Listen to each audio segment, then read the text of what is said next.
नमस्कार मंडळी, आज आपण बनवूया मुशीची भाजी आणि मुशी फ्राय। ही मुशी भाजीसाठी घेतली आहे आणि ही मुशी फ्रायसाठी घेतली आहे। आणि ह्याच्यात आपण टाकणार आहोत हे हिरवं ताजं बनवलेलं वाटण। कढईमध्ये 2-3 पळी तेल घ्या। आता आपण हिरवं वाटण टाकायचं। हळद, मसाला आणि मीठ।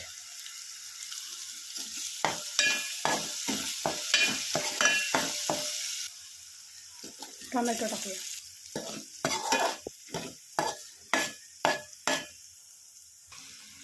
हे थोडं वाटणाचंच पाणी होतं ते टाकत आहे मी। आता हे चिंचेचं पाणी पण टाकूया आपण। आता साधं पाणी पण टाकूया। ह्याच्यात मुशी आपण सोडून देऊया आणि थोडासा उकळा आणायचा भाजीला। झाकण ठेवूया वरून।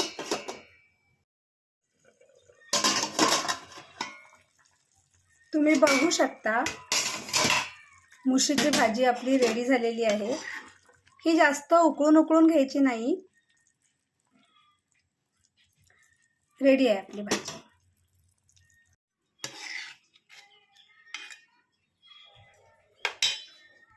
आता आपण मुशी फ्राय करूया आणि मुशी फ्राय करण्यासाठी मी मुशी घेतली आहे साफ धुवून स्वच्छ। त्याच्यात मी मसाला, हळद आणि बारीक मीठ टाकलं आहे आणि आपलं हिरवं ताजं बनवलेलं वाटण आणि ते मी ह्या पिठाला लावून तव्यात सोडणार आहे।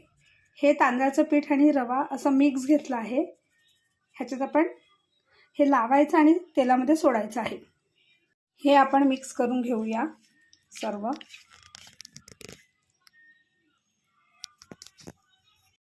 मिक्स करून घेतलं आहे।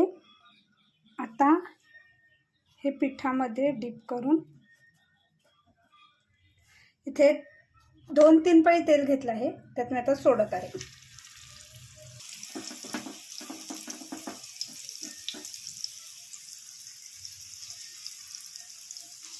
अशा प्रकारे आपण मुशी फ्राय करायला ठेवली आहे।